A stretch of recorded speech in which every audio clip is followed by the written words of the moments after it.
So Deathwing Knights, Sanguinary Guard and Thunderwolf Cavalry? All powerful elites choices for various chapters, but who would win in a fight?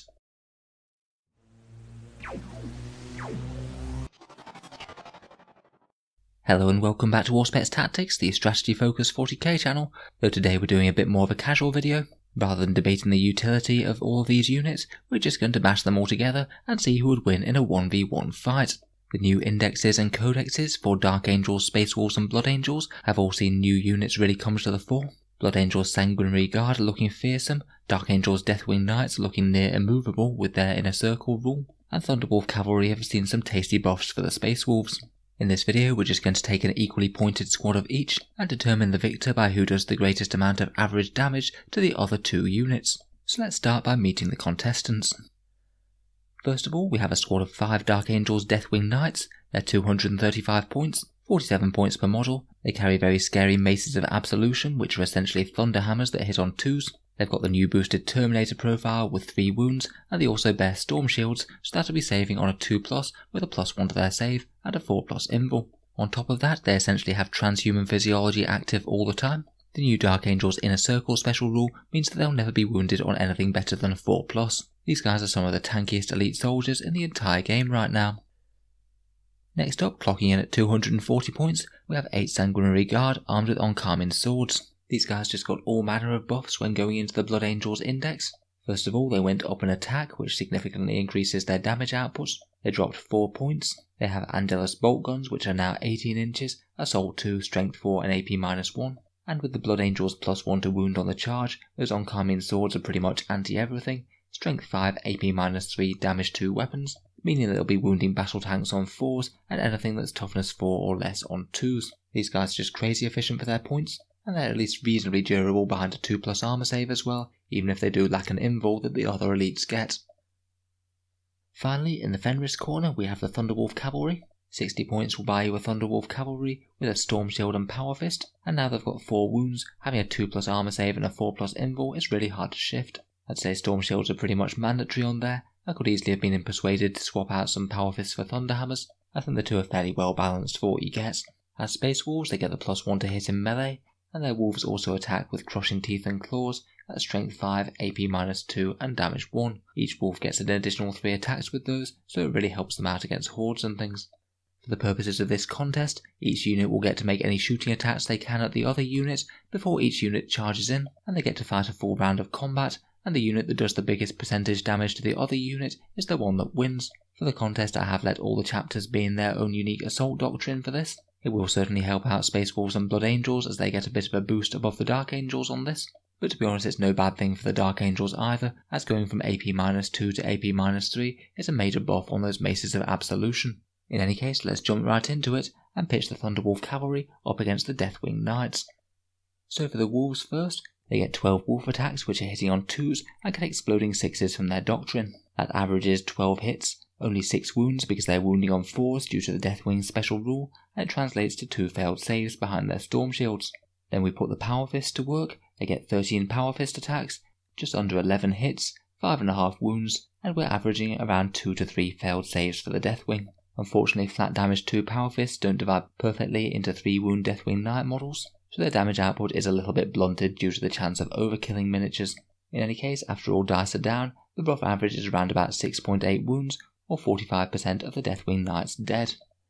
The Knights strike back very mightily though. They have 4 flail attacks hitting on 2s and 12 attacks with Maces of Absolution. Hitting on 2s gets a good number of hits through, all the attacks wound on 3s, and after the Storm Shield saves, we've got an average of just over 2 wounds caused by the flail and just over 8 wounds caused by the Maces, again reduced due to overkill, seeing as they're damage 3 and the Wolves have 4 wounds.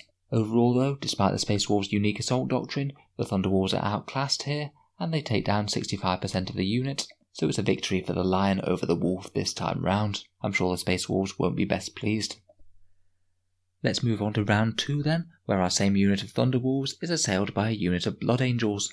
First up, the Sanguinary Guard open up with their 16 bolter shots from their Angelus bolt guns, which cause 11 hits, 3.5 wounds, and an average of just over 1 wound despite all those shots. Toughness 5 and a 2+ armor save really does wonders to keep the Thunderwolves safe. However, it isn't the shooting phase that the Blood Angels are known for.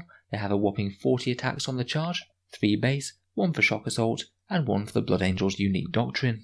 They have no less than 27 hits, 18 of which wound, not 13, sorry, that was a typo. And then after the Storm Shields cut their damage output in half, that equals 8.9 failed saves. This crazy amount of damage output cuts straight through the Thunderwolves, causing 19 wounds to the unit and easily killing them, dealing 119% damage. However, the Thunderwolves can still win if they can overkill the Blood Angels by more. Unfortunately for the Sons of Fenris, this just really isn't the day for them. Their attacks back just aren't quite as devastating. Though their power fists are pretty much the ideal weapon to go through Sanguinary Guard like butter, the death masks really do help fox their damage output, as it puts them back down to hitting on 4s again, rather than their Hunter's Unleashed bonus getting them up to hitting on 3s. The Wolf Tooth and Claw attacks average around about 4.5 failed saves, and the power fists kill on average another 5.5 dead Sanguinary Guard. On average they will just about wipe their unit, but as the Sanguinary Guard did it with damage to spare, it means they're more likely to win in a 1v1 fight. Victory goes to the Blood Angels this time round.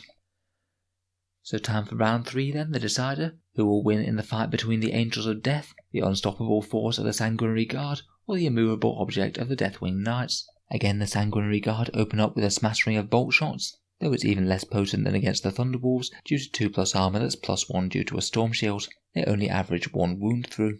Then those fearsome Oncarmine swords go to work. They get 40 attacks, of which 27 hit, but only 13 wounds come through this time due to the Dark Angel's Inner Circle rule. Again, Storm Shields will save half of them, so it's 6.5 failed saves, and when accounting for the chance of overkill, this averages 10.5 wounds on the Deathwing Knights.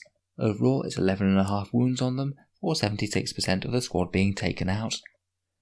In return, every hit that they get through will kill a Sanguinary Guard, and that Flail of the Unforgiven with its higher AP will kill on average 1.5 of them, and of 12 mace attacks, and around about 7 wounds and 4.5 dead on average. Again, those death masks really come into play here.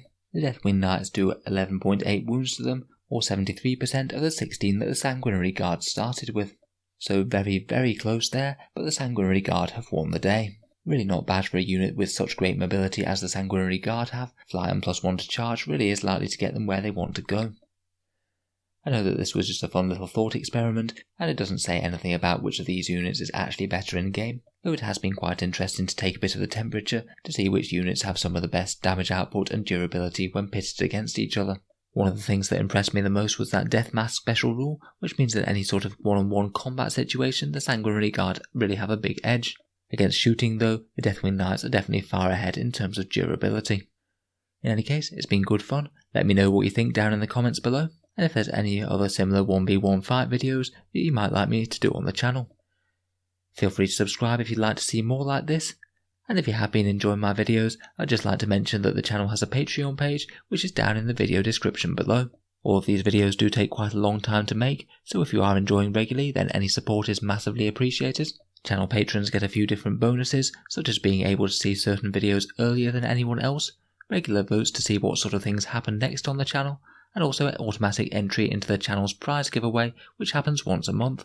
If any of that sounds good to you, or you'd just like to help support the channel, then the link is down in the video description.